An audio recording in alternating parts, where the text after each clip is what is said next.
Hello friends, అందరికీ నమస్కారం. Welcome to our channel. ఏపీలో నిన్న జరిగినటువంటి అసెంబ్లీ సమావేశాల్లో రాష్ట్ర బడ్జెట్ను ప్రవేశపెట్టడం జరిగింది.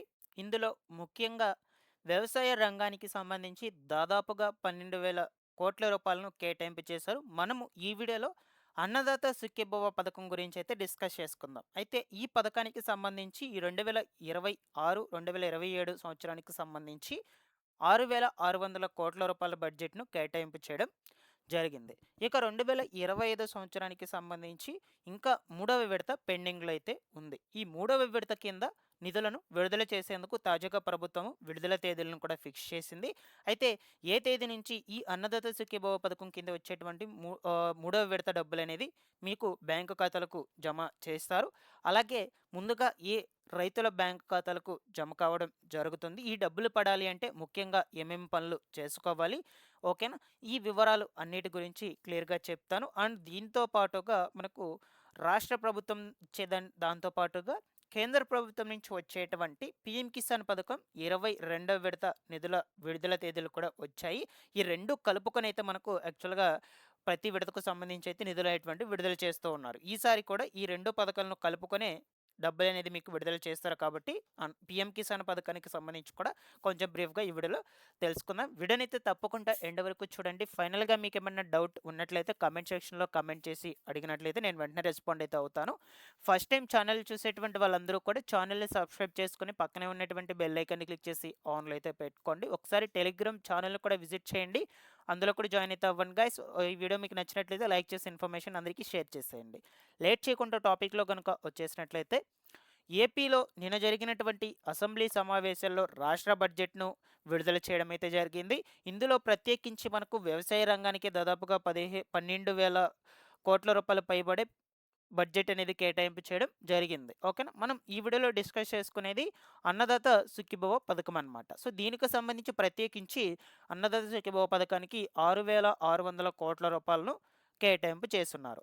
అన్నదాత సుఖీభవ పీఎం కిసాన్ పథకం కింద 2025, 2026లో రెండవ విడత వరకు 46.86 లక్షల మంది రైతుల కుటుంబాలకు 6,309 కోట్ల రూపాయలు చెల్లించామంటూ ఈ 2026, 2027కు వచ్చేసి 6,600 కోట్ల రూపాయలను ప్రతిపాదించామని చెప్తూ ఉన్నారు. ఓకేనా? ధాన్యం సేకరణలో రైతులకు గత ప్రభుత్వం పెట్టినటువంటి బకాయిలు ఎంత ఉన్నాయి అంటే 1,674 కోట్ల రూపాయలు చెల్లించామంటూ 2025, 2026లో 51 లక్షల టన్నుల ధాన్యం సేకరణ లక్ష్యంతో పనిచేశామని ఫిబ్రవరి 11 వరకు 10,570 కోట్ల రూపాయలు రైతులకు జమ చేశామంటూ మనకు అధికారులైతే చెప్తూ వచ్చారు. పంటల కోత కాలంలో తుఫాన్ల నుంచి రక్షించేందుకు కృష్ణా, గోదావరి డెల్టాల్లో ఖరీఫ్ సాగు కాలాన్ని ముందుకు తీసుకొచ్చుకునేందుకు ప్రయత్నం అయితే చేస్తున్నట్లు చెప్తూ ఉన్నారు.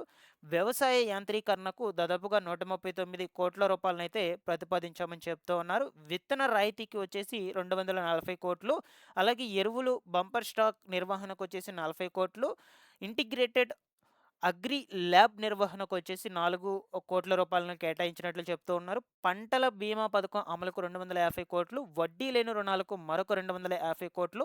ఇలాగా మనకు ప్రత్యేకంగా వ్యవసాయ రంగానికి సంబంధించి ఇన్ని కోట్ల రూపాయలు అయ్యేటువంటి దాన్నైతే బడ్జెట్‌ను విడుదల చేయడం అయితే జరిగింది. కాబట్టి బడ్జెట్‌ను కూడా రిలీజ్ చేసేశారు. ఇక మనకు ఈ అన్నదాత సుఖీభవ పథకానికి సంబంధించి 2025 ఇయర్‌కు మనకు మూడవ విడత పెండింగ్‌లో అయితే ఉందన్నమాట. మూడవ విడత కింద 4,000 రూపాయలైతే వస్తుంది. ఎందుకంటే ఈ అన్నదాత సుఖీభవ పథకం కింద ఏడాదికి మనకు ఎంత వస్తుందంటే 14,000 రూపాయలు. మొత్తంగా వచ్చేసి 14,000 రూపాయలైతే వస్తుంది. అండ్ దీంతో పాటుగా కేంద్ర ప్రభుత్వం నుంచి వచ్చేటువంటి పీఎం కిసాన్ పథకం 2,000 రూపాయలు. 3 విడతల వారీగా 6,000 రూపాయలు. మొత్తంగా ఏడాదికి రైతులకు 20,000 రూపాయలైతే వస్తుంది.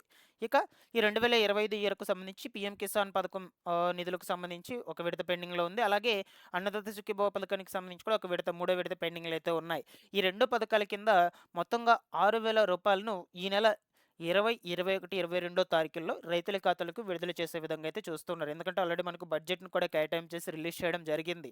కాబట్టి ఇక లేట్ చేయకుండా అమౌంట్‌లు అనేటువంటివి మీ యొక్క ఖాతాలకైతే రిలీజ్ చేసేస్తూ ఉంటారు. ఓకేనా? అండ్ దీంతో పాటుగా ఈ 2025, 2026 సంవత్సరానికి సంబంధించి 2026, 2027 సంవత్సరానికి సంబంధించి కూడా మనకు బడ్జెట్ అనేది కేటాయింపు అయిపోయింది కాబట్టి డబ్బులనేది మీకు ఇంకా లేట్ చేయకుండా విడతల వారీగా ఈ ఇయర్‌కు సంబంధించి విడతల వారీగా అయితే నగదనేది మీ ఖాతాలకైతే రిలీజ్ చేసేస్తూ ఉంటారు గాయ్స్. ఓకేనా? అయితే ఇప్పుడు మీకు ఈ పీఎం కిసాన్ అలాగే అన్నదాత సుఖీభవ పథకాల కింద నగదు జమ కావాలి అంటే ఏం చేయాలి?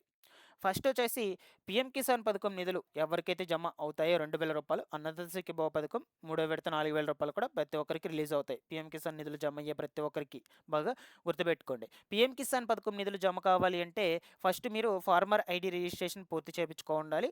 అలాగే మీ యొక్క నేమ్ వచ్చేసి బెనిఫిషియరీ లిస్ట్‌లో ఉండాలి. మీ స్టేటస్‌లో ఎటువంటి రిమార్క్ కూడా ఉండకూడదు. ఈకేవైసీ పెండింగ్ అయితే ఉండకూడదనమాట. సో ఫస్ట్ వచ్చేసి మీరు ఫార్మర్ రిజిస్ట్రేషన్ చేసుకోవాలంటే ఈ పీఎం కిసాన్ వెబ్‌సైట్‌లోకి వచ్చేసి వరుసగా ఆప్షన్స్ ఉంటాయి ఇక్కడ. ఈ న్యూ ఫార్మర్ రిజిస్ట్రేషన్ అనే ఆప్షన్ మీద క్లిక్ చేసుకొని చేసుకోవచ్చు. నేను ఆల్రెడీ చెప్పున్నాను ప్రీవియస్ వీడియోస్‌లో. అలాగే మీ స్టేటస్ చెక్ చేసుకోవాలనుకుంటే నో యువర్ స్టేటస్ అనే ఆప్షన్ మీద క్లిక్ చేసుకొని చెక్ చేసుకోవచ్చు. అక్కడ మీకు ఈకేవైసీ పెండింగ్‌లో ఉందా? లేదంటే ఏమన్నా రిమార్క్స్ ఉన్నాయా? అవన్నీ కూడా చూపిస్తాయన్నమాట. Next beneficiary list. ఈ బెనిఫిషియరీ లిస్ట్‌లో మీ నేమ్ ఉందో లేదో కూడా చెక్ చేసుకోవచ్చు క్లియర్‌గా. నేను చెప్పున్నాను. సో బెనిఫిషియరీ లిస్ట్ అనే ఆప్షన్ మీద క్లిక్ చేయగానే state, district, sub district, block, village name ఇవన్నీ అడుగుతుంది. ఇవన్నీ సెలెక్ట్ చేసుకొని గెట్ రిపోర్ట్ అనే ఆప్షన్ మీద క్లిక్ చేసినట్లయితే మీకు లిస్ట్ టైప్‌లో ఒకటి వస్తుంది. అందులో నేమ్స్ ఉన్నాయో లేదో చెక్ చేసుకోండి. అందులో నేమ్ ఉన్నట్లయితే అమౌంట్ రిలీజ్ అవుతుంది. సో ఇలాగా ప్రాపర్‌గా ఇవన్నీ కూడా చెక్ చేసి పెట్టుకోండి. ఫైనల్‌గా మీరు ఏదైతే బ్యాంక్ అకౌంట్ ఇచ్చున్నారో ఆ బ్యాంక్ అకౌంట్‌కి ఎన్‌పిసిఐ లింకు, బ్యాంక్ అకౌంట్ యాక్టివ్‌లో ఉండేటట్లు ఈకేవైసీ అప్డేటు ఇవన్నీ కూడా ప్రాపర్‌గా చేసి పెట్టుకుంటేనే మీకు నగదు రిలీజ్ చేసిన వెంటనే బ్యాంకు ఖాతాలకు జమ కావడం జరుగుతుంది. అలాగే మనకు అన్నదాత సుఖీభవ పథకానికి సంబంధించి కూడా మీరొకసారి స్టేటస్ చెక్ చేసుకోండి. మీకు ఎలిజిబుల్ ఉందా? లేదా? ఏమన్నా స్టేటస్ దగ్గర రిమార్క్స్ ఉన్నాయా? ఓకేనా? ఈకేవైసీ పెండింగ్‌లో అలాగే ఉందా? ఇవన్నీ కూడా మీకు క్లియర్‌గా చూపిస్తాయండి. అన్నదాత సుఖీభవ పథకానికి సంబంధించి కూడా స్టేటస్ అనేది ఒకసారి చెక్ చేసుకోండి గైస్. ఓకేనా? సో, ఈ విధంగా అయితే ఉన్నాయి. మీకు ఈ 2 పథకాల కింద నగదు అనేది ఈ నెల 20, 21, 22 ఈ 3 తేదీల్లో ఖచ్చితంగా అయితే జమ చేయడం జరుగుతుంది. ముందు ముందు రోజుల్లో ఏమన్నా అప్డేట్స్ వచ్చినా సరే మన ఛానల్ నుంచి మీకు ఎప్పటికప్పుడైతే తెలియజేస్తూ ఉంటాను. ఎందుకంటే ఆల్రెడీ బడ్జెట్‌ని కూడా కేటాయింపు చేసేస్తున్నారు కాబట్టి ఖచ్చితంగా అమౌంట్స్ అనేటువంటివైతే రిలీజ్ చేసేస్తారు. ఇక ఈ 26, 27 సంవత్సరానికి సంబంధించి కూడా నగదనేది మనకు ఖచ్చితంగా రిలీజ్ అవుతూనే ఉంటుంది. ఎందుకంటే పెండింగ్‌లో పడకుండా బడ్జెట్ అనేది కేటాయింపు జరిగిపోయింది కాబట్టి ఆల్రెడీ. దీంతో పాటుగా మనకు కౌలు రైతులకు కూడా అవకాశం అయితే కల్పించబోతున్నట్లు సమాచారం అయితే అందడం జరిగింది. కౌలు చేసుకునేటువంటి రైతులకు. సో, ఇదివరకు మనకు కేవలము సొంత భూమి కలిగినటువంటి వాళ్ళకి మాత్రమే ఈ 2 పథకాల కింద నగదనేది అయితే వస్తూ ఉండింది. సో, ఇప్పుడు అన్నదాత సుఖీభవ పథకం కౌలు చేసుకునేటువంటి రైతులకు కూడా అందచేయాలని ముఖ్యమంత్రి నారా చంద్రబాబు నాయుడు గారు మనకు ఈ యొక్క కొత్త రూల్ అనేది తీసుకురావడం జరిగింది. ఇక నుంచి కౌలు చేసుకునేటువంటి రైతులకు కూడా అన్నదాత సుఖీభవ పథకం కింద 3 విడతల వారీగా రూ. 14,000 అనేది అందటం జరుగుతుంది. ఎవరైనా కౌలు చేసుకునేటువంటి రైతులు ఉన్నట్లయితే కామెంట్ సెక్షన్‌లో యెస్ అని కామెంట్ పెట్టండి. సో, ఎంతమంది పెడతారనే విషయం గురించి నేను చూస్తాను. ముందు ముందు రోజుల్లో మీకు అప్డేట్స్ అనేటువంటివి మన ఛానల్ నుంచి అయితే అందజేస్తూ ఉంటాను గైస్.